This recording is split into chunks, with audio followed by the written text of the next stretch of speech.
Cette semaine, tout l'espace médiatique est littéralement envahi par les titres consacrés à Alex Pereira. Et maintenant que Khamzat Chimaev l'a de nouveau défié, l'intérêt pour ce possible affrontement s'est encore intensifié. Pourtant, il ne faut pas oublier qu'à peine dans quelques semaines, nous aurons droit à l'un des duels les plus attendus de l'année. Islam Makhachev contre Jack Della Maddalena. La communauté du MMA s'est scindée en deux camps. Tous reconnaissent qu'en matière de lutte, Islam évolue à un niveau totalement différent. Là-dessus, il n'y a aucun débat. Mais la véritable intrigue réside dans le combat debout. Makhachev a déjà prouvé qu'il pouvait tenir tête aux meilleurs dans ce domaine. Tandis que Della Maddalena, pur boxeur de naissance, plus grand et plus massif, possède une puissance de frappe redoutable dans les deux mains. C'est précisément ce contraste qui rend ce combat si captivant. Ian Gary, qui affrontera Belal Muhammad lors du tournoi au Qatar, a récemment donné son avis sur cette confrontation. Selon lui, la boxe de Della Maddalena fera la différence. Et tout l'enjeu sera de savoir s'il parviendra, grâce à sa technique, à neutraliser la distance, le timing et la pression d'Islam. Gary lui aussi se prépare à affronter un lutteur. Il concentre donc tout son travail sur la défense contre les amenés au sol. Il pense que pour Della Maddalena, la mission sera similaire. Résister aux tentatives de projection et trouver la clé de la victoire. Pour moi, l'essence du combat commence au moment précis où Islam attrape Jack. C'est là que l'on verra vraiment à quel point Jack a progressé, parce qu'Islam, c'est le haut niveau mondial dans ce domaine. Il a passé toute sa vie à perfectionner ses prises, formé par son école, par la terre d'où il vient. La vraie question, c'est de savoir si Jack pourra supporter la même pression avec autant de constance qu'il l'avait fait face à Bala. Ce jour-là, il avait été remarquable. Mais réussira-t-il à faire la même chose contre un adversaire plus précis, plus technique dans l'échange debout? Je crois que Jack gagnera ce combat proprement. Il va utiliser son jab, changer de garde, bouger plus librement, car Islam ne s'ajuste pas aussi souvent. Donc, en boxe, je pense que Jack peut contrôler le rythme, mais la grande inconnue reste. Sera-t-il capable, pendant 5 rounds entiers, de repousser sans relâche les tentatives de mise au sol? Fluffy Hernandez a surpris tout le monde en lançant un défi à Dricus du Plessis. La plupart des fans avaient presque oublié l'existence du Sud-Africain après cette défaite humiliante face à Khamzat Chimaev, mais ce combat potentiel pourrait bien le ramener au centre des discussions pour le titre. Pourtant, pour mériter une revanche contre Chimaev, il lui faudrait enchaîner une véritable série, presque une époque de victoires consécutives. Une victoire dans ce duel serait un immense pas en avant pour du Plessis. Après son retrait du combat contre Régnier de Rieder, Fluffy avait fortement agacé les fans, mais le voilà désormais intéressé par une confrontation avec du Plessis. Et ce face-à-face s'annonce complètement fou. Dans un récent podcast animé par Josh Thompson, Fluffy a confié ce qu'il pense d'un éventuel affrontement avec le nouveau champion, Khamzat Chimaev, qu'il considère déjà comme un adversaire potentiel. La catégorie des poids moyens est devenue un véritable chaos. Imavov semble être le choix logique pour la prochaine chance au titre. Mais l'UFC attend de voir comment se terminera le combat entre Régnier de Rieder et Allen. Et si le duel entre Fluffy et du Plessis venait à se concrétiser, ce serait un véritable feu d'artifice. Deux combattants affamés, prêts à tout risquer, surtout que du Plessis a promis à ses supporters un retour retentissant après sa défaite dans le combat pour le titre. Voyons maintenant ce qu'a précisément déclaré Fluffy dans son interview. Il a montré tout son arsenal en striking lors de son affrontement contre Gilbert, mais pour être honnête, ce n'était pas le spectacle le plus impressionnant. Pourtant, je ne sais pas, je pense qu'un combat comme celui-là pourrait être très intéressant. Son atout principal, c'est la lutte. Dès qu'il réussit à refermer ses bras autour de toi, le cauchemar commence. Je ne dirais pas que ce serait un affrontement facile. Bien au contraire, ce serait dur, épuisant. Et pour tout dire, plutôt monotone. Les combats avec ce type d'adversaire sont rarement spectaculaires. Ils s'allongent sur toi et te broient lentement. Je comprends, ça m'est déjà arrivé aussi.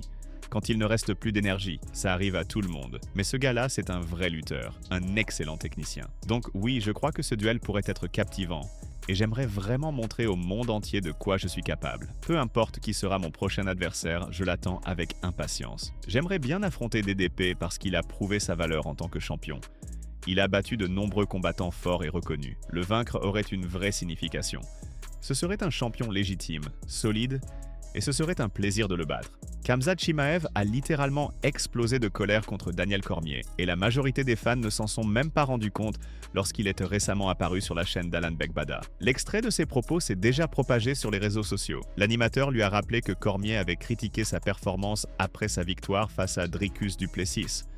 Un combat que beaucoup avaient un coup jugé ennuyeux. Ce jour-là, DC avait presque insinué que l'invaincu tchétchène ne savait que plonger dans les jambes de ses adversaires, le présentant comme un combattant au style limité. Malgré leur relation auparavant cordiale, Khamzat n'a pas mâché ses mots. Sa réponse a été directe, tranchante et sans détour. Il a clairement laissé entendre qu'il ne comptait pas laisser passer ce genre de remarques. Il a même pris le temps d'analyser un éventuel affrontement contre Alex Pereira, reconnaissant que Poatan frappe comme une véritable bombe. Mais selon lui, s'il s'en tient à son plan de lutte, ce combat pourrait bien tourner à son avantage. Le champion s'est aussi exprimé sur ses rivaux et sur ceux qui le critiquent, notamment Sean Strickland.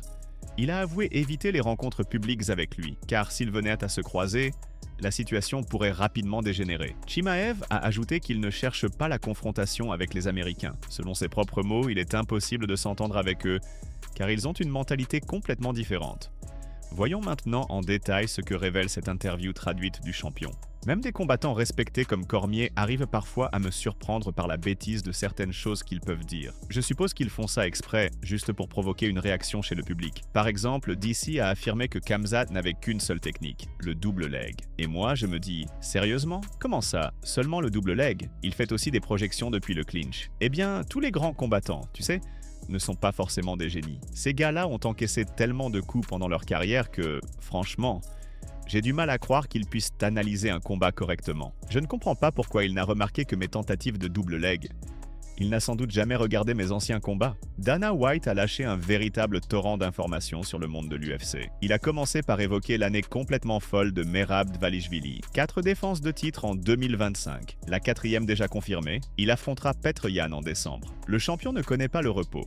Et Dana n'a pas caché son admiration, saluant la domination du Géorgien et son rythme impressionnant. Il a également abordé le sujet du prochain pas d'Ilia Topuria et de l'immense engouement autour du combat Oliveira-Holloway, taquinant un peu les fans sans rien dévoiler de concret. Comme on pouvait s'y attendre, White a laissé entendre qu'Ilia pourrait figurer sur le tout premier événement de la plateforme Paramount. Une idée parfaitement logique. L'UFC doit marquer le début de ce nouveau partenariat avec un nom fort et un combat spectaculaire. Topuria, qui n'a plus combattu depuis juin, ferait un retour idéal en janvier. Interrogé sur l'identité de son adversaire, Dana était resté évasif.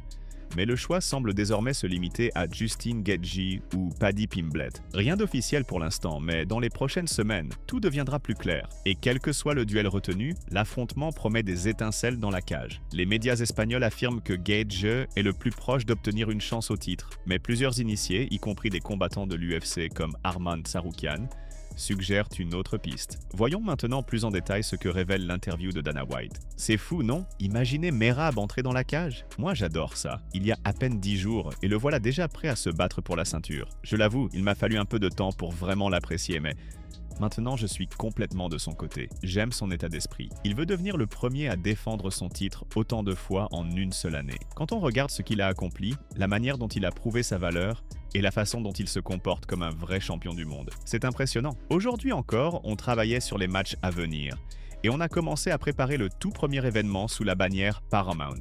Je ne m'attends pas à ce que tu confirmes quoi que ce soit, mais y a-t-il une chance qu'Ilia Tora soit sur cette carte? Ce serait énorme. C'est tout à fait possible. Et ma dernière question, la semaine dernière, samedi, Charles Oliveira a livré une performance incroyable contre Gamrot. Puis il a appelé Max Holloway pour un combat pour le titre BMF. Je ne sais pas si ça t'intéresse, mais que penses-tu du combat de Charles et de l'idée d'une confrontation avec Max? Oui, je pense que ce serait un affrontement exceptionnel. Revoir ces deux-là face à face serait quelque chose de fort. Rien n'est encore décidé, mais je t'avoue qu'on en a parlé aujourd'hui.